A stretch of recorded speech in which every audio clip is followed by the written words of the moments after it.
Alright, a few years ago I planted a bunch of tree collards from seeds, and this one right here is the one out of a whole bunch that I selected as the one to propagate. So this is my new tree collard variety.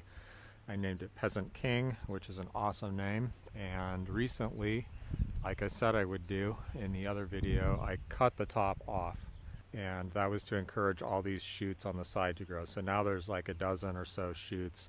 Today we're going to pull those off and propagate them. So this is how tree collards are usually propagated, is by these cuttings, and I also rooted the cutting that I cut off the top. So I wanted to cut out the main growing point, the main top growing point, to force growth into all this other stuff. So one thing I'm going to do is try just pulling them off like that. At this point I'm just trying to figure out what I can get away with. Just set those down, and I think the rest of them I'm going to cut right here at the base. Alright, I think I could probably get away with cutting some of these, but I think I will not for now. I'll probably just let those get a little bit bigger.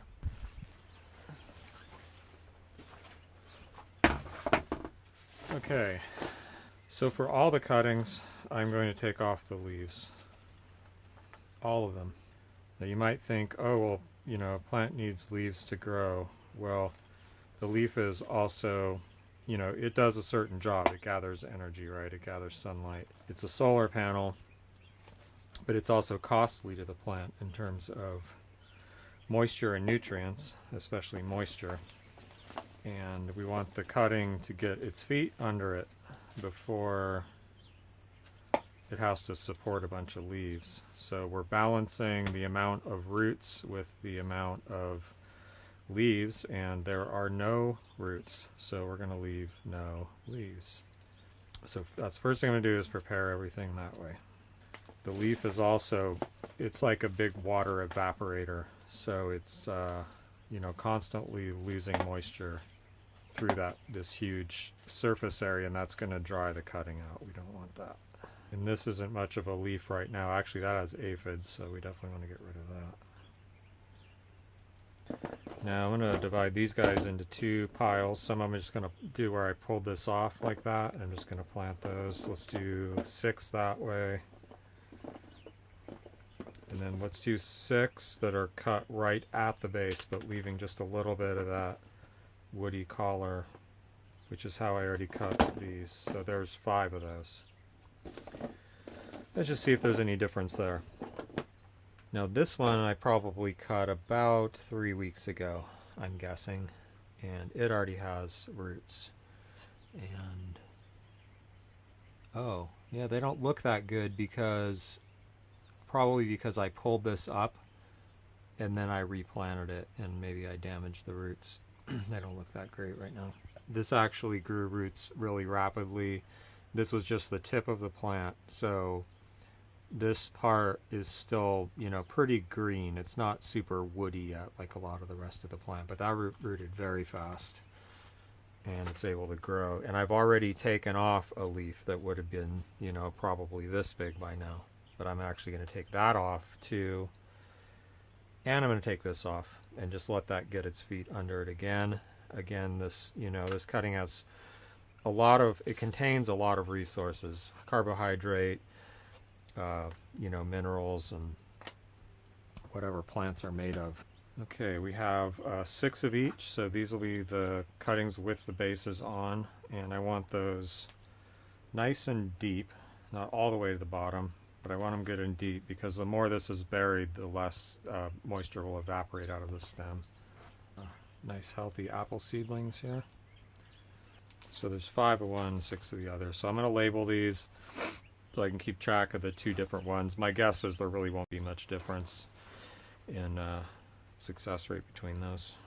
It's nice and warm in the greenhouse here, so that'll favor root development. It could also favor the drying out of the cuttings, but these things are actually pretty drought tolerant. Like, they're pretty good at hanging on to the moisture that they have. And most of my tree collard propagation, you know, in the past, like for home gardening, is me just taking some cuttings and sticking them in the ground. Now I want to keep these moist. plenty moist, you know, but not drowning.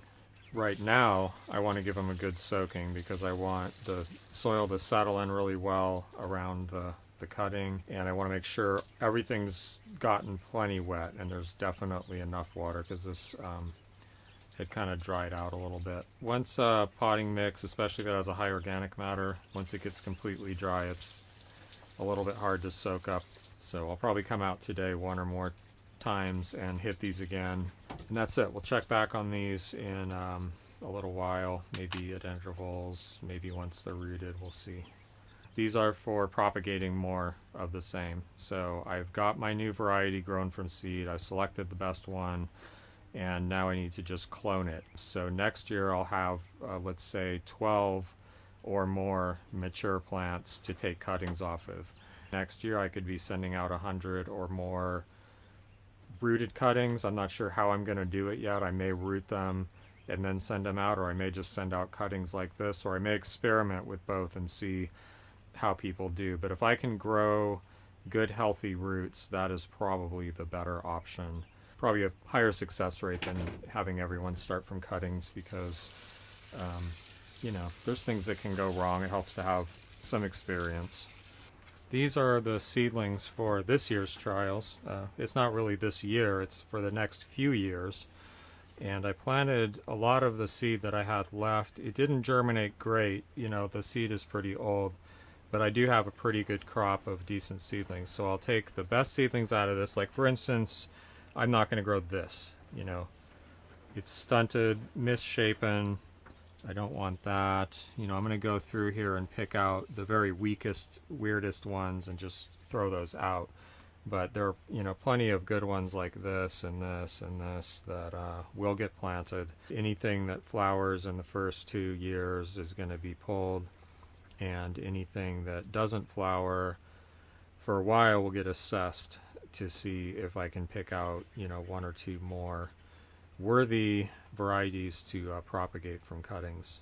Also check out Chris Hominick's seed program doing this, where he's letting these guys cross with a bunch of other brassicas, things that are hybrids between tree collards and kale and Brussels sprouts and different stuff like that. So pretty neat project. I'll put a link where you could actually buy seeds from his project and grow them out and select new stuff. Very neat project.